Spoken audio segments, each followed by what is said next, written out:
হাটে নাকি বিশাল বিশাল সাইজের রাজাহাঁস পাওয়া যায়। আর এই যে দেখেন ছোট বড় হরেক রকমের রাজাহাঁস, পরিবেশ নিজেই আমাদেরকে স্বাগতম জানাচ্ছে। দুই দিকে তাকালে শুধু হাঁস আর মুরগি, চারিপাশে কথা সেই কাজ। নানা হাতে তুলে নিলে একটা হাঁস, একদম যুদ্ধ ক্ষেত্রে নেমে পড়েছে। রাজাহাঁসটা জাস্ট একবার চোখ ভরে দেখুন। আজকে চলে যাচ্ছি বিশাল বড় একটা রাজাহাঁস কেনার জন্য। অনেকদিন যাবত চিন্তা করতেছি একটা রাজাহাঁস খাবো।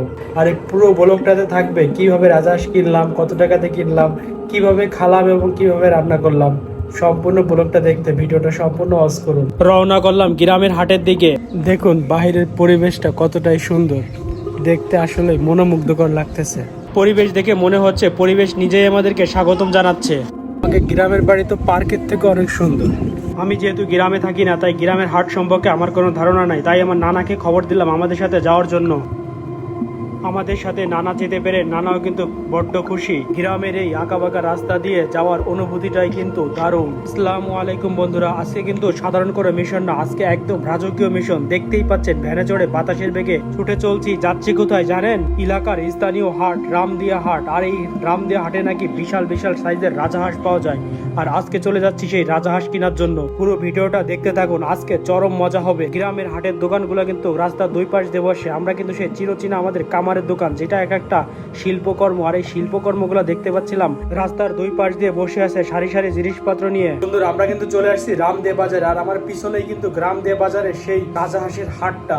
আর এখানে কিন্তু আমরা যাবো এখন দেখতে কেমন হাঁস আসছে এবং কি কি হাঁস আসছে।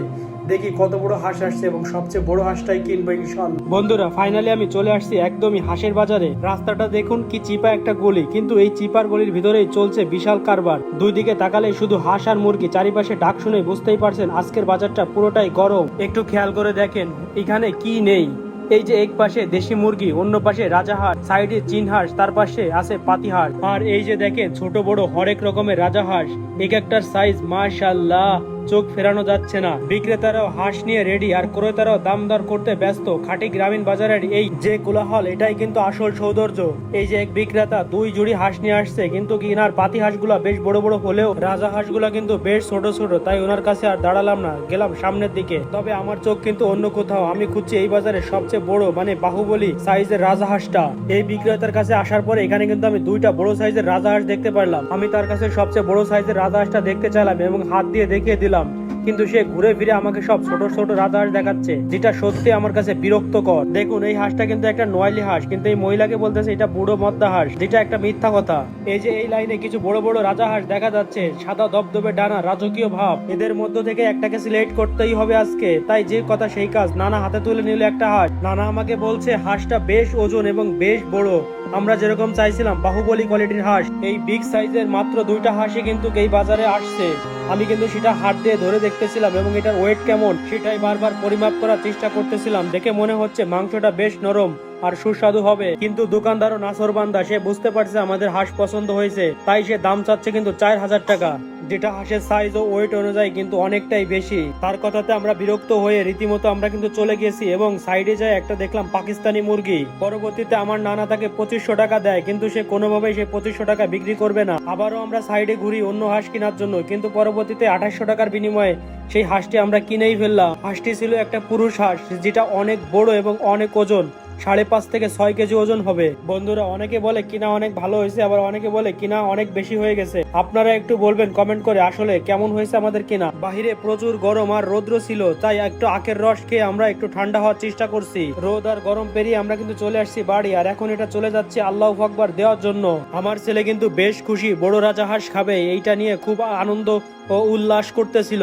আমার সন্তানের এই ছোট্ট ছোট্ট আশাই আমার কাছে সবচেয়ে বেশি দামি। হাঁস তো বাজার থেকে কিনে নিয়ে আসলাম, এবার শুরু হলো আসল যজ্ঞ। এই যে দেখেন বাড়ির মহিলারা সবাই মিলে একদম যুদ্ধ ক্ষেত্রে নেমে পড়েছে। রাজা হাঁসের গায়ের এই ছোট্ট ছোট্ট পর বা লোম পরিষ্কার করা কিন্তু মুখের কথা না, বেশ ধৈর্যের কাজ। তবে সবাই মিলে গল্প করতে করতে কাজটা করার আনন্দটাই কিন্তু আলাদা। গ্রামের নিয়ম অনুযায়ী হাঁসের লোমগুলো তোলার পর হালকা আগুনে একটু পুড়িয়ে নেওয়া হচ্ছে। এতে করে গায়ের একদম ছোট্ট ছোট্ট পশমগুলো যেমন পরিষ্কার হয়ে যায়, তেমনি মাংসের স্বাদটাও কিন্তু গুণগত বেড়ে যায়। হাঁসের শরীর একদম পরিষ্কার, মাংস পিস করার পালা।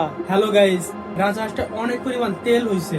আজকে এই রাজহাঁসের ভুনা মাংসের স্বাদ কেমন হয়েছে সেটা জানতে অবশ্যই সাথে থাকতে হবে এবং ভিডিওটা লাইক কমেন্ট শেয়ার করে দিতে হবে। গাইস, আমাদের রাজহাঁসে কিন্তু এক বল মাংস হয়েছে, যেটা দেখে আমি সত্যি অবাক হয়ে গেছি যে এত মাংস হবে আমি বুঝতেই পারিনি। তারপরে এখান থেকে আবার কিছু মাংস আমার শ্বশুরের জন্য রেখে দেওয়া হয়েছে, কারণ উনি বাড়িতে নাই। ফাইনালি আমাদের রাজহাঁসের মাংস কাটা একদমই কমপ্লিট। এই যে দেখেন ডিশের মধ্যে মাংসের পিসগুলা কি চমৎকার লাগছে, একদম পারফেক্ট সাইজ কাটা হয়েছে। চামড়া সহ হাঁসের মাংসের এই টুকরোগুলো দেখে বোঝাই যাচ্ছে আজকের রান্নাটা জাস্ট জমে ক্ষীর হয়ে যাবে। হ্যালো গাইস, দেখেন মাটির চুলায় আমাদের সেই রাজহাঁস কিন্তু রান্না করা হচ্ছে।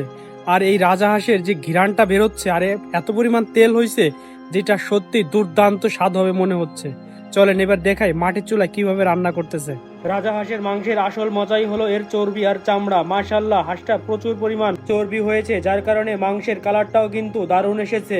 ও বন্ধুরা, দৃশ্যটা জাস্ট একবার চোখ ভরে দেখুন। মাটির চুলায় কাঠের আগুনে একদম দাউ দাউ করে জ্বলছে, আর কড়াইয়ের ভিতরে আমাদের সেই রাজহাঁসের মাংস তকবক করে ফুটছে। এই মাটির চুলার রান্না আলাদা একটা ঐতিহাস্য ফিল, তা গ্যাস আর ওভেনে কখনোই পাওয়া যায় না। মাংসটা যতই কষানো হচ্ছে চারিপাশটা ততই সুঘ্রাণে ভরে উঠছে। ওফ, কি বলবো আপনাদের, এই চর্বিযুক্ত রাজহাঁসের মাংস আর খাঁটি মশলার সেই একটা তীব্র সুন্দর ঘ্রাণ বেরোচ্ছে না, আমার পুরো উঠানি ম ম করছে। ঘ্রাণে অলরেডি অর্ধেক পেট ভরে যাওয়া। মাংসের কালারটা দেখেন, একদম লোভনীয়, লাঞ্চে একটা ভাব চলে এসেছে মাংসে। তাই আমি আর লোভ সামলাইতে পারলাম না, কিছু মাংস উঠে নিলাম আমি খাওয়ার জন্য।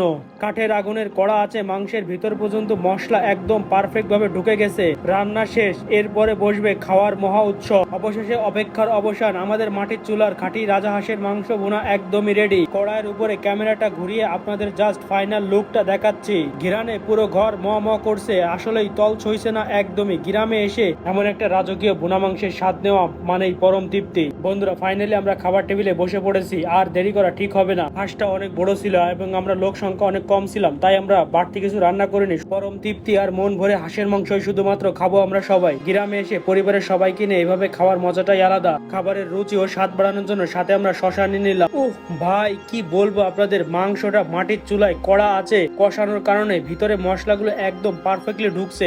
আর এত স্বাদ হয়েছে, এত স্বাদ হয়েছে, এত স্বাদ হয়েছে, আপনাদের না খাওয়াইলে আপনারা বুঝবেনই না। আসলে এত পরিমাণ স্বাদ হয়েছে, মনে হচ্ছে যে এই ছোটবেলার মায়ের হাতে রান্না খাচ্ছি। তো বন্ধুরা, হাঁস কিনা থেকে শুরু করে খাওয়া পর্যন্ত পুরো ব্লগটা আপনাদের কাছে কেমন লাগলো কমেন্টে কিন্তু অবশ্যই জানাবেন। আজকের মতো এখানেই শেষ করছি, আল্লাহ হাফেজ।